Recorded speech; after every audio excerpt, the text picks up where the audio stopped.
এই মুহূর্তে আবহাওয়ার গুরুত্বপূর্ণ খবর হলো যে আবহাওয়াতে একটা বিরাট পরিবর্তন আসতে চলেছে, এমনটাই জানিয়েছে ভারতীয় মৌসুম ভবন এবং আলিপুর আবহাওয়া দপ্তর। এর সাথে বৃষ্টিপাতের খবরেও কিছুটা পরিবর্তন করেছে আলিপুর আবহাওয়া দপ্তর, এবং এর পাশাপাশি কোথাও কোথাও কিন্তু ঘন কুয়াশার কথা বলেছে আলিপুর আবহাওয়া দপ্তর। ফলে আবহাওয়াতে একটা বড় পরিবর্তন আসতে চলেছে, তারা এমনটাই কিন্তু পরিষ্কারভাবে জানিয়ে দিয়েছে। আর এই পরিবর্তনটা কিন্তু আগামী 24 ঘন্টার মধ্যেই আমরা দেখতে পাবো।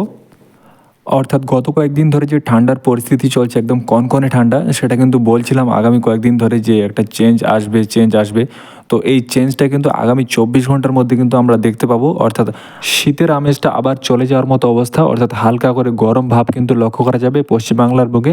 ঠান্ডা থাকবে, তবে কনকনে যেটা শীত চলছিল সেটা কিন্তু আর আমরা পাবো না।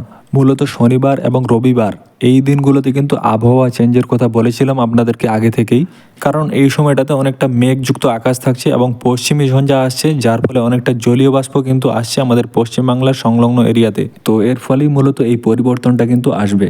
এরপর আমরা সাগরে কী কী সিস্টেম রয়েছে সেটা দেখে নেব। তো এখানে আমরা দেখতে পাচ্ছি যে সিস্টেমটা অনেকটাই এগিয়ে আসছে এইসব অঞ্চলগুলোতে, অর্থাৎ দক্ষিণ পূর্ব আরব সাগর এবং সংলগ্ন নিরক্ষীয় ভারত মহাসাগর, এখানটাতে অনেকটা কিন্তু সিস্টেমটা আছে এবং এটা অনেকটা এগিয়ে হচ্ছে একদম স্থলভাগের দিকে, অর্থাৎ মুম্বাই দিয়ে এটা অনেকটাই মেঘ ঢুকছে এবং মধ্য ভারত দিয়ে কিন্তু এটা প্রবাহিত হচ্ছে, যার ফলে আমাদের পশ্চিমবাংলার সাইডে অর্থাৎ পূর্ব দিকে কিন্তু এগোচ্ছে। দেখতে পাচ্ছেন আপনারা মেঘ কিন্তু এদিকে এগোচ্ছে এবং এর পাশাপাশি পশ্চিমী ঝঞ্ঝা অনেকটা আছে এবং উত্তর পশ্চিম সাইড থেকে পশ্চিমী ঝঞ্ঝা অনেকটা আসছে, যার ফলে কিন্তু আবহাওয়াতে এই পরিবর্তনটা আসতে পারে।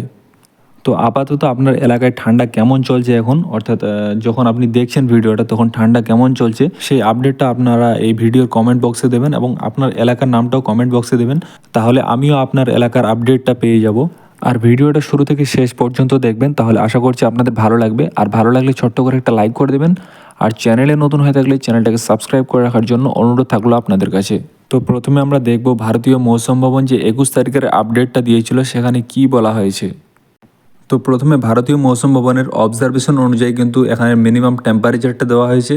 তো মিনিমাম টেম্পারেচার এখানে 4 থেকে 8 ডিগ্রি সেলসিয়াস, মোটামুটি পাঞ্জাব, হরিয়ানা, চণ্ডীগড়, দিল্লি, নর্থ রাজস্থান এই সমস্ত অঞ্চলে কিন্তু 4 থেকে 8 ডিগ্রি সেলসিয়াস সর্বনিম্ন তাপমাত্রাটা থাকবে। এবং তার পাশাপাশি উত্তরপ্রদেশ, দক্ষিণ রাজস্থান, মধ্যপ্রদেশ, ছত্তিশগড়, বিহার, ঝাড়খণ্ড এবং ওড়িশা পর্যন্ত সর্বনিম্ন তাপমাত্রা থাকবে এখানে 8 থেকে 12 ডিগ্রি সেলসিয়াসের মতো। এর পাশাপাশি ঘন কুয়াশার কথা বলেছে, মূলত পাঞ্জাবের লুধিয়ানা, পাটিয়ালা, অমৃতসর এবং নর্থ ওয়েস্ট উত্তরপ্রদেশের কিন্তু বেরেলিতে ঘন কুয়াশা থাকবে। এর পাশাপাশি আসামের জোরহাটের দিকে 150 মিটারের মতো ঘন কুয়াশা থাকবে এবং তার সংলগ্ন মেঘালয়ের বড় পানি এই সমস্ত অঞ্চলেও 150 মিটারের মতো থাকবে। এরপর উত্তরপ্রদেশের উত্তর পশ্চিম সাইড অর্থাৎ শাহজাহানপুর এই সমস্ত অঞ্চলেও 100 মিটারের মতো ঘন কুয়াশা লক্ষ্য করা যাবে। তারপর কোল্ড ওয়েভ কন্ডিশন অর্থাৎ শৈত্যপ্রবাহের কথা বলেছে, মূলত পাঞ্জাবের সংলগ্ন লুধিয়ানা এবং আদমপুর এই সমস্ত অঞ্চলে কিন্তু শৈত্যপ্রবাহ ছিল আগামী 24 ঘন্টার মধ্যে। এরপর হেভি রেইনফল অর্থাৎ ভারী বৃষ্টিপাতের কথা বলেছে, তামিলনাড়ু সংলগ্ন এরিয়াতে এই সমস্ত অঞ্চলে কিন্তু ভারী বৃষ্টিপাত ছিল। এরপর এখানে ওয়েদার সিস্টেম এবং সতর্কতার কথা বলা হয়েছে, অর্থাৎ একটা পশ্চিমী ঝঞ্ঝার কথা বলা হয়েছে এখানে, যেটা ভারতীয় মৌসুম ভবন বলছে যে উত্তর পশ্চিম ভারত অর্থাৎ লেহ, লাদাখ, বাল্টিস্তান, জম্মু কাশ্মীর এই সমস্ত অঞ্চলে মোটামুটি 22-23 তারিখের দিকে এটা দেখা যাবে। এবং এটার প্রভাবে কি হবে সেটা এখানে বলা হয়েছে, অর্থাৎ এখানে বলা হয়েছে ফোরকাস্ট অ্যান্ড ওয়ার্নিং, অর্থাৎ সতর্কতা এখানে দেওয়া হয়েছে আইসোলেটেড লাইট রেইনফল, অর্থাৎ আইসোলেটেড সংলগ্ন এরিয়াতে কোথাও কোথাও কিন্তু হালকা বৃষ্টিপাত হবে এবং স্নোফল অর্থাৎ তুষারপাতের কথা বলা হয়েছে, অর্থাৎ জম্মু কাশ্মীর, লাদাখ, গিলগিট, বাল্টিস্তান, মুজফ্ফরাবাদ, হিমাচল প্রদেশ, উত্তরাখণ্ড এই সমস্ত অঞ্চলে কিন্তু হালকা বৃষ্টিপাত হবে, হালকা থেকে বিক্ষিপ্ত বৃষ্টিপাত এবং তুষারপাত হবে। এবং এর পাশাপাশি পাঞ্জাব, হরিয়ানা, চণ্ডীগড়, দিল্লি এবং নর্থ ওয়েস্ট রাজস্থান অর্থাৎ উত্তর পশ্চিম রাজস্থানে 22-23 তারিখের দিকেও কিন্তু হালকা থেকে বিক্ষিপ্ত বৃষ্টিপাত হবে। এবং এর পাশাপাশি উত্তর পশ্চিম উত্তরপ্রদেশ এবং উত্তর পূর্ব রাজস্থান এই সমস্ত অঞ্চলে কিন্তু 23 তারিখের দিকে আপনার হালকা থেকে বিক্ষিপ্ত বৃষ্টিপাত হবে। তো এই পশ্চিমী ঝঞ্ঝা যেহেতু একটু বড় আকারে হচ্ছে, তাই এই সমস্ত অঞ্চলে এগিয়ে আসছে এবং পরবর্তীতে যদি আরও সিকিমের দিকে এগিয়ে আসে তার প্রভাবে কিন্তু আমাদের পশ্চিমবঙ্গের সংলগ্ন যে দার্জিলিং, কালিম্পং আছে এই সমস্ত অঞ্চলে কিন্তু আকাশ মেঘলা থাকবে। এবং এটা যদি আরও এগিয়ে যায় আসাম, অরুণাচল প্রদেশের সাইডে, তাহলে ওই সমস্ত অঞ্চলে কিন্তু কোথাও কোথাও হালকা থেকে বিক্ষিপ্ত বৃষ্টিপাত হবে এবং কোথাও কোথাও কিন্তু মানে বেশিরভাগ জায়গায় কিন্তু আকাশ মেঘলা থাকবে। এরপর লাইট টু মডারেট রেইনফল অর্থাৎ হালকা থেকে বিক্ষিপ্ত বৃষ্টিপাতের কথা বলা হয়েছে, যেমন তামিলনাড়ু, পুদুচেরি, করাইকল, কেরালা এই সমস্ত অঞ্চলে হবে। মোটামুটি আগামী 5 দিনের মধ্যে কিন্তু এই সমস্ত অঞ্চলে হালকা থেকে বিক্ষিপ্ত বৃষ্টিপাত হবে। এরপর আবহাওয়া দপ্তর ঘন কুয়াশার কথা বলেছে এখানে, মূলত পাঞ্জাবের দিকে আগামী 5 দিন ঘন কুয়াশা লক্ষ্য করা যাবে এবং তার পাশাপাশি হরিয়ানাতেও আগামী 4 দিনের মধ্যে ঘন কুয়াশা লক্ষ্য করা যাবে এবং নর্থ উত্তরপ্রদেশ অর্থাৎ উত্তরপ্রদেশে এবং আসাম, মেঘালয়, নাগাল্যান্ড, মণিপুর, মিজোরাম এবং ত্রিপুরা এই সমস্ত অঞ্চলে আগামী 3 দিনের মধ্যে ঘন কুয়াশা এবং ওড়িশার সাইডে কিন্তু 23-24 তারিখে ঘন কুয়াশা লক্ষ্য করা যাবে।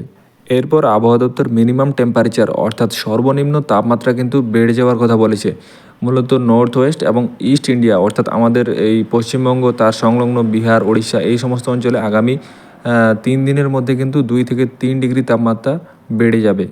এর পাশাপাশি সেন্ট্রাল ইন্ডিয়া অর্থাৎ মধ্য ভারতেও কিন্তু আগামী 24 ঘন্টার মধ্যে 2 থেকে 3 ডিগ্রি তাপমাত্রা বেড়ে যাওয়ার কথা বলেছে ভারতীয় মৌসুম ভবন। অর্থাৎ ঠান্ডা কিন্তু অনেকটাই কমে যাবে, মূলত 25শে ডিসেম্বর অর্থাৎ বড়দিনের দিন অন্যান্য বারের মতো কিন্তু এবার আর ঠান্ডা থাকছে না, মানে অনেকটাই গরম ওয়েদার থাকবে সেই দিন। এরপর sub division wise weather warning অর্থাৎ ছবির মাধ্যমে যেটা দিয়েছে ওয়েদার ওয়ার্নিং, সেখানে কিন্তু এই সমস্ত অঞ্চলে হলুদ যেগুলো আছে সেই সমস্ত অঞ্চলে কুয়াশা থাকছে। মূলত উত্তর পূর্ব ভারতে যে সমস্ত রাজ্যগুলিতে কুয়াশা থাকছে তার ফলে কিন্তু বাংলাদেশের সংলগ্ন চট্টগ্রাম, ময়মনসিংহ এই সমস্ত অঞ্চলেও কিন্তু কুয়াশা লক্ষ্য করা যাবে এবং আমাদের পশ্চিমবঙ্গের সাইডেও কোথাও কোথাও হালকা কুয়াশা লক্ষ্য করা যাবে। এবং 22-23 তারিখের দিকে ওড়িশা সংলগ্ন এরিয়াতে হলুদ হয়ে যাচ্ছে, মানে এই সমস্ত অঞ্চলেও কিন্তু ডিপ কুয়াশা থাকবে এবং এর প্রভাবে আমাদের পশ্চিমবঙ্গের সংলগ্ন জেলাগুলিতেও কিন্তু কুয়াশা লক্ষ্য করা যাবে। এবং 24-25 তারিখের দিকে মূলত কুয়াশা অনেকটাই পরিষ্কার হয়ে যাচ্ছে এই সমস্ত অঞ্চলগুলিতে, তবে পাঞ্জাব, হরিয়ানার দিকে কিন্তু কুয়াশার ওয়ার্নিংটা থেকেই যাচ্ছে। এরপর আলিপুর আবহাওয়া দপ্তর যে ওয়েদারের আপডেটটা দিয়েছে সেটা আমরা দেখে নেব। তো প্রথমে সাব হিমালয়ান ওয়েস্ট বেঙ্গল অর্থাৎ একবারে পার্বত্য অঞ্চলে 23-24 তারিখের দিকে বৃষ্টিপাতের কথা বলেছিল, এটা কিন্তু অনেকটাই চেঞ্জ হয়ে গেছে, অর্থাৎ এই সমস্ত অঞ্চলে কিন্তু ড্রাই ওয়েদারের কথা বলছে আবহাওয়া দপ্তর। এরপর সিকিম এই সমস্ত অঞ্চলে কিন্তু বৃষ্টিপাত এবং তুষারপাতের কথা বলছিল, কিন্তু সেরকম এখানেও নেই, মোটামুটি আকাশ পরিষ্কার থাকছে। তবে 24-25 তারিখে কিন্তু বৃষ্টিপাত থাকছে, যার প্রভাবে দার্জিলিংয়ে সেরকম প্রভাব না থাকলেও মূলত আকাশ কোথাও কোথাও মেঘলা থাকতে পারে। এরপর গাঙ্গেয় পশ্চিমবঙ্গ, বিহার, ঝাড়খণ্ড এবং ওড়িশা এই সমস্ত অঞ্চলেও কিন্তু পুরোপুরি শুকনো ওয়েদারের কথা বলছে আলিপুর আবহাওয়া দপ্তর। তবে পরবর্তীতে আবহাওয়া দপ্তর যদি কিছু চেঞ্জ আনে তাহলে আমি আপনাদেরকে সেটা জানিয়ে দেবো। আপনারা নিয়মিত চ্যানেলের দিকে নজর রাখবেন, তাহলে আপনারা সব কিছু বিস্তারিতভাবে জানতে পারবেন।